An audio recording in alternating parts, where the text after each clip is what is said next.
கர்த்தருடைய பரிசுத்த நாமத்துக்கு மகிமை உண்டாவதாக. என்னோட பேர் தாஸ். நான் இங்கே சென்னையில ஒர்க் பண்ணிக்கிட்டு இருக்கேன். லாஸ்ட் இயர் ஜூன் மந்த்ல இந்த வேதவசனம் மனப்பாட குழுன்னு ஆரம்பிச்சாங்க. இதில ஜாயின் பண்ணதுக்கப்புறம் நானும் ஒரு 4 அதிகாரம், 5 அதிகாரம் என்னால முடிஞ்ச வரை நானும் மனப்பாடம் பண்ணி சொல்லிக்கிட்டு இருந்தேன். ஸோ இந்த மாரி சூழ்நிலையில லாஸ்ட் இயர் ஜூன் 19ஆம் தேதி பார்த்தீங்க அப்படின்னா, என்னோட ஹெல்த் ப்ராப்ளம் வந்துருச்சு. ஆக்சுவலி நான் சர்ச்சுக்கு போயிட்டு பைக்ல போய்க்கிட்டு இருக்கேன். என்னால முடியல, உட்கார முடியல. ரொம்ப பேக் பெயினா இருந்தது. அப்படியே பைக் வந்து தெரிஞ்ச ஒரு இடத்துல நிப்பாட்டிட்டு, அங்கேருந்து ட்ரெயினை பிடிச்சி ஆவடிக்கு போய்க்கிட்டு இருக்கிற வழியில என்னால் சுத்தமாக முடியலை. அதனால நான் என்ன பண்ணிட்டேன், ஆவடிக்கு முன்னாடி ஒரு 2 ஸ்டேஷன் முன்னாடி அம்பத்தூரில் இருந்துச்சு. அப்போ அம்பத்தூரில் இறங்கினோடனே அங்கேருந்து அங்கே இறங்குனதான் சரி, இறங்குனதுலேருந்து ஃபுல்லாகவே வாமிட்டு. ஸோ விடிய விடிய வாமிட்டு. ஈவினிங் போயிட்டு விடிய விடிய வாமிட்டு. மறுநாள் காலையில் போய் ஸ்கேன் எடுக்கிறோம். ஸ்கேன் எடுத்தால் அந்த மாதிரி 40 எம்எம்க்கு 18 எம்எம் கிட்னி ஸ்டோன் இருக்குது, 40 எம்எம் 18 எம்எம் சிறுநீரகக்கல் இருக்குதுன்னு சொல்லிட்டாங்க. அப்போது என்ன இது அப்படின்னு எங்களால் யோசிக்க கூட முடியலை. நான் ஆள் கொலாப்ஸு. என்னால் சாப்பிட முடியல. நான் கொஞ்சோன்னு தண்ணி குடித்தாலும் நிறைய வாமிட் எடுத்துகிட்டு இருக்கேன். அந்த மாதிரி சூழ்நிலையில் என்ன பண்ணேன்னு தெரியாமல், சரி அடுத்தடுத்த ட்ரீட்மெண்ட் போவோம் அப்படின்னு சொல்லி அங்கே எங்கள் பெரியம்மா பையன் ஒருத்தர் டாக்டர் இருந்தார். ஸோ கால் பண்ணி கேட்குறப்போ, நீங்கள் சென்னையில் பார்க்க வேணாம், இங்கேயே பார்த்துக்கலாம் அப்படின்னு சொல்லியிருந்தாங்க. ஸோ சென்னையில் இல்லாமல் நாங்கள் என்ன பண்ணோம், மதுரைக்கு ஷிஃப்ட் ஆகலான்னு பிளான் பண்ணோம். ஷிஃப்ட் ஆகலைன்னா எனக்கு ரொம்ப கொலாப்ஸு. அவ்வளோதான். நான் என்ன சொல்ல, என்னால் எதுலேயும் போக முடியாது. ஒன்லி சாய்ஸ் வந்து கார் புக் பண்ணணும், இல்லை அப்படின்னா ட்ரெயினில் கிடைக்கணும். ஸோ 12 மணிக்கு நாங்கள் முடிவு எடுக்கிறோம், அந்த மாதிரி மதுரையில் ட்ரீட்மெண்ட் எடுக்கலான்ட்டு. அப்போது 12 மணிக்குனா நமக்கு ட்ரெயின் டிக்கெட் கிடைக்க வாய்ப்பு கிடைக்காது. ஆனால் எனக்கு ஆண்டவரோட கிருபையால் எனக்கு ஸ்லீப்பரு ஃப்ரீயாக, அதாவது நாங்கள் புக் பண்ணுறப்பே எங்களுக்கு அவைலபிள்னு கிடச்சிது. சரி அங்கே போயாச்சு. அங்கே போனோம் அப்படின்னா நைட்டோட நைட்டாக வந்து எனக்கு இங்கேருந்து கிளம்புறப்பயே புக் இது சர்ஜரிக்கு எல்லாமே ரெடி ஆயிடுச்சு. ஸோ ஆப்ரேஷன் தியேட்டர் எல்லாமே முதல் நாளே ரெடி பண்ணி வச்சுட்டாங்க. மார்னிங் 8:30க்கு எனக்கு சர்ஜரி. நைட்டு ஒரு 2:30க்கு அங்கே 2:30 3 மணிக்கு மதுரை ரீச் ஆகிட்டோம். ஸோ மறுநாள் சர்ஜரி ஆண்டவரோட கிருபையால் சர்ஜரி நல்லபடியாக முடிஞ்சிச்சு. அந்த கல்லெல்லாம் வெளியே வந்துருச்சு. அதுக்கப்புறம் பார்த்தீங்க அப்படின்னா, ஒரு 3 நாள் அங்கே இருந்ததுக்கப்புறம் டிஸ்சார்ஜ் ஆகலாம் அப்படின்னு சொல்லிட்டாங்க. ஸோ நாளைக்கு காலையில் டிஸ்சார்ஜ்னா இன்றைக்கி நைட்டு வந்து சரி நம்ம ஒரு ரொம்ப நாளாக நடக்காமல் இருக்கோம், லைட்டாக நடக்கலாம் அப்படின்னு சொல்லி வாக்கிங் போனேன். ரூமுக்குள்ளேயே வாக்கிங் போனோன்னா எனக்கு லைட்டாக மூச்சு வாங்கின மாதிரி இருந்தது. நான் ரெஸ்ட் எடுத்துக்கிட்டு இருக்கிற டாக்டர் பார்த்த உடனே, என்ன மூச்சு வித்தியாசமாக விடுறீங்க அப்படின்னு சொல்லிட்டு சிஸ்டர்ஸ் கூப்பிட்டாங்க. இசிஜி அங்கங்கே வச்சு பார்த்த உடனே அடுத்த நிமிஷமே பார்த்தீங்கன்னா ஆம்புலன்ஸ் ஸ்ட்ரெக்சர் வந்துச்சு. ஸ்ட்ரெக்சர் வந்தோடனே அதில் ஏற்றிட்டு மதுரை சிட்டிக்குள்ளே 3 மணி நேரம் ஆம்புலன்ஸ் வச்சுருக்கேன். இதில் என்ன காரியம் அப்படின்னா, எங்கள் அக்கா வந்து லேப் டெக்னீஷியனாக இருக்காங்க, எங்களுடைய பெரியம்மா பையன் வந்து டாக்டராக இருக்காங்க.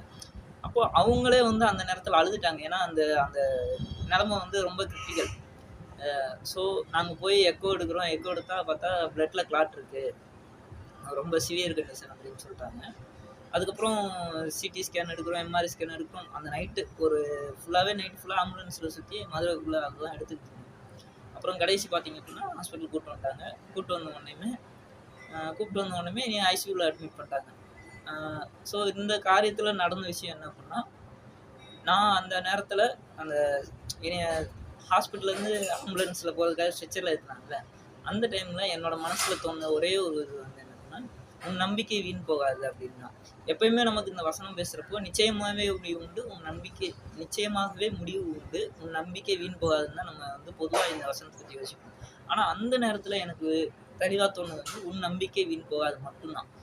ஸோ உன் நம்பிக்கை வீண் போகாது அப்படின்னா, என்னோட நம்பிக்கை ஆண்டவர் என்ன கொடுத்துருந்தாருன்னா, நம்ம இந்த ஜெபத்தை தொடங்கினப்போ, அதாவது இந்த வேத வசனத்தை வந்து தொடங்கினப்போ ஆண்டவர் எனக்கு தெளிவாக பேசி வாக்குத்தத்தம் அப்படின்னு பார்த்தீங்கன்னா, ஸோ இந்த வேத வசன மனப்பாட குழு தொடங்கி கொஞ்ச நாளில் ஆண்டவர் எனக்கு கொடுத்த வாக்குத்தத்த வசனம் என்ன அப்படின்னா, நான் உன் தலைமுறையில் ஆசீர்வதிப்பேன்.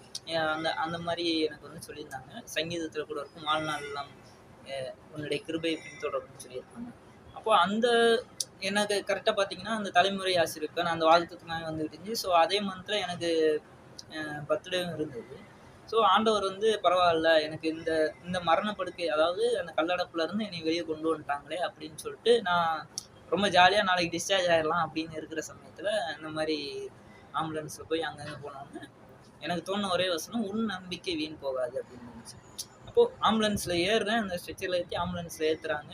எங்க அக்கா லேப் டெக்னீஷியன் அவங்க கதறி அழுகுறாங்க. எங்க அண்ணன் டாக்டர் அனஸ்தீசியா குடுக்குறவரு. அவரும் வந்து அவரே அழுகுறாரு. முன்னாடி டிரைவர் பக்கத்துல உட்கார்ந்து அழுகுறாரு. ஸோ அந்த மாரி இருக்கிறப்போ, எனக்கு தோணுன ஒண்ணே ஒண்ணு, நம்பிக்கை வீண் போகாதுன்னு ஆண்டவர் வாக்குத்தத்தம் குடுத்திருக்காரு. இன்னொன்னு வந்து எனக்கு தலைமுறை ஆசிரிப்பேன்னு சொல்லியிருக்காரு. ஸோ எனக்கு வந்து ஆண்டவர் வந்து ஜீவன குடுப்பார் அப்படின்னு ஒரு நம்பிக்கை. ஸோ போயிட்டு வந்தேன். வந்ததுக்கப்புறம் ஐசியூல வச்சாங்க. ஐசியூலயும் வந்து அதேதான். அப்போ ஒரு நாள் 2 நாள் கழிச்சதுக்கப்புறம், ஒரு நாள் 2வது நாள் என்ன சொல்ட்டாங்க, 48 மணி நேரம் ட்ரிப்ஸ் போடணும். அது போட்டா தான் நமக்கு வந்து நிலவரம் சொல்ல முடியும். நீங்க யார் யாருக்கு சொல்லி விடணுமோ சொல்லி விட்டுருங்கன்ட்டாங்க. ஸோ அந்த அளவுக்கு கிரிட்டிக்கலா போயிருச்சு. இப்ப உங்க கண் முன்னாடி நான் உயிரோட நின்னுட்டுருக்கேன். அப்போ அந்த மாரி சொன்னோனே சென்னையிலேருந்துலாம் என் தங்கச்சி வந்துட்டாங்க ஊருக்கு. நாள் வந்து அந்த ட்ரிப்ஸ் ஏறிக்கிட்டு இருக்கு. 2வது நாள் டாக்டருங்க என் முன்னாடியே பேசிட்டு இருக்காங்க. இதுல நிலைமை ரொம்ப கிரிட்டிக்கலா இருக்கு அப்படின்னு சொல்லிக்கிட்டு இருக்கிறப்போ, நான் அப்பதான் வந்து எனக்கு அப்பதான் ரொம்ப பயம் வந்துச்சு. என்னடா அது? ஏன்னா இவ்வளவு நாள் கர்த்தருடைய வசனத்தை வச்சு அந்த இடத்துல தாக்கு பிடிச்சிட்டேன். ஆனா என்ன இவ்வளோ இதா இருக்கு? அதே மாரி நெறைய பேர் சாட்சி சொல்லியிருப்பாங்க. நான் இந்த மாரி ஹாஸ்பிட்டல்ல இருக்கிறப்ப பக்கத்துல தேவதூதர் பார்த்தேன். பக்கத்துல இயேசு கிறிஸ்து பார்த்தேன். அப்படின்னு நெறைய பேர் சொல்லியிருக்காங்க. அப்போ நான் வந்து அந்த பயத்துல வந்து நான் தேடுறேன். என் பக்கத்துல யாரும் இருக்காங்களா? யாராவது தெரியுறாங்களா? அப்படின்னு பார்க்குறேன். ஆனா எனக்கு தெரியல. ஆனா அந்த நேரத்துல எனக்கு என்ன பண்ணணும்னு தெரியாம நான் ஒரு வித்தியாசமா ஒண்ணு ட்ரை பண்ணேன். என்ன அப்படின்னா, நம்ம மனப்பாடம் பண்ணுவோம்ல அந்த 5 அதிகாரம். அந்த 5 அதிகாரத்துல சங்கீதம் 1 வந்து மனசுக்குள்ளேயே ட்ரிப்ஸ் ஏறிக்கிட்டு இருக்கும். இங்கிட்டு ட்ரிப்ஸ் ஏறும். 2 பக்கமே ட்ரிப்ஸ் போட்டுருப்பாங்க. ஸோ அந்த நேரத்தில் மனசுக்குள்ளேயே நான் சொல்லி பார்க்குறேன். சங்கீதம் 1லேருந்து எவ்வளோ ஞாபகம் வருதோ அந்த மாதிரி சொல்கிறேன். சொன்ன உடனேமே என்னோட அந்த பயம் போயிடுச்சு. எனக்கு சுத்தமாக பயம் போயிடுச்சு. அப்போ அதே நாள் அந்த 2வது நாள் அந்த ட்ரிப்ஸ் ஏறி முடிஞ்சது. 48 மணி நேரத்தில் ட்ரிப்ஸ் ஏறி முடிஞ்சதுக்கப்புறம் இனி ஸ்கேனுக்காக கூப்பிட்டு போகிறாங்க. கூப்பிட்டு போகிறப்போ நான் வந்து ப்ரேயர் பண்ணுறேன். ஏசப்பா இந்த மாதிரி நான் வந்து உங்ககிட்ட இதுவரை தேவைன்னு எதுவும் ஜெபம் பண்ணது கிடையாது. ஏன்னா நீங்கள் என்னோட தகப்பனா இருக்கீங்க. என்னோட தேவைகள்லாம் உங்களுக்கு தெரியும். என்னோட தேவைகள் எனக்கு எந்த நேரத்தில் என்ன தேவைன்னு உங்களுக்கு தெரியும். அதை நீங்கள் அந்த ஏற்ற காலத்தில் கொடுக்குறீங்கன்னு நான் அறிஞ்சிருக்கேன். இப்போ வரை அப்படி தான் பண்ணிக்கிட்டு இருக்கேன். ஆனால் தடவையாக உங்கள்கிட்ட ஒன்று கேட்குறேன். கேட்கிற எவனும் பெற்றுக்கொள்வான்னு சொன்னீங்க. நான் உங்கள் மகன் கேட்குறேன். எனக்காக இந்த ஜீவனை கொடுங்க. நாங்கள் உங்களுக்கு சாட்சியாக இருக்கிறேன் ஏசப்பா அப்படின்னு சொல்லி ப்ரேயர் பண்ணுறேன் மனசுக்குள்ளேயே தான். அப்போது அந்த நேரத்தில் கூட எனக்கு டாப்லர் ஸ்கேன் எடுத்துங்க. ஸ்கேன் எடுக்கிறப்போ சொல்கிறாங்க அந்த இதை வச்சுட்டு 40 mm 60 mm 60 mm 40 mm இங்கே அங்கே கிளாட் இருக்குது அப்படின்றாங்க. அப்போ நான் அதெல்லாம் எதுவும் தோணலை. ஸோ மறுநாள் அதாவது டிஸ்சார்ஜ் ஐசியூலேருந்து மறுநாள் வந்து நார்மல் வார்டுக்கு ஷிஃப்ட் பண்ணிட்டாங்க. ஷிஃப்ட் பண்ணால் அன்றைக்கி என்னுடைய பிறந்தநாள். அதே நாள் என்னோடய பிறந்தநாள். அதே நாள் ரிப்போர்ட் வருது. சார் நார்மல் சார் எல்லாமே நார்மல் அப்படின்னு சொல்லிட்டாங்க. யார் டாக்டர்கிட்டே வந்து அந்த மாதிரி சொல்லிட்டாங்க. சொன்ன உடனேயுமே நான் யோசிக்கிற காரியம் வந்து என்ன பண்ணேன், நேற்று ஸ்கேன் எடுக்கிறப்போ 40 mm 60 mm சொன்னாங்களே, ஆனால் இன்னைக்கு எப்படி நமக்கு வந்து அந்த ரிசல்ட் நார்மலாக வந்துச்சு அப்படின்னு சொல்லிட்டு நான் சரி எல்லாமே ஆண்டோடைய கிருபை தான் அப்படின்னு சொல்லிட்டு நானும் சரி கர்த்தருடைய நாமத்தை ஸ்தோத்திரித்துட்டு விட்டேன். ஸோ இதில் வந்து ரொம்ப ஆச்சரியமான விஷயங்கள் என்ன அப்படின்னா, நான் ஒரு மரண தருவாயில் இருக்கிறப்போ என்னுடைய உயிர்ப்பிச்சது வந்து இந்த வேதவசனம் தான்.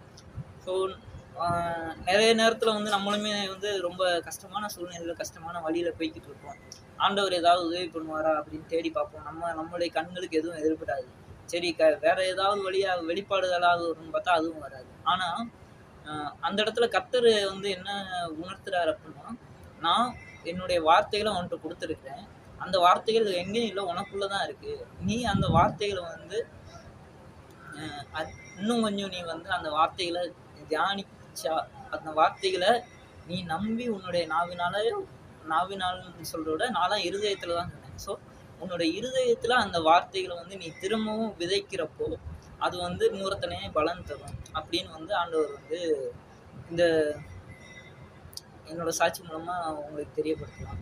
ஸோ என்னோட இது வந்து என்ன சொல்லுவேன் அப்படின்னா, ஒரு அழிய போற ஆத்துமாவை வந்து இந்த ஊழியம் வந்து காப்பாற்றிருக்கு. ஸோ இந்த ஊழியம் மேன்மேலும் ஆண்டவருக்குள்ளாக நிறைய பேரை அழைத்து வரவும், இந்த ஊழியம் நல்லா கனி கொடுக்கவும் நான் கர்த்தரை வேண்டிக்கிறேன். இந்த கூட பங்கெடுத்த ஒவ்வொருவருக்காகவும் நான் நன்றி சொல்லிக்கிறேன். இது கர்த்தருடைய நாமத்துக்கே மேன்மையாக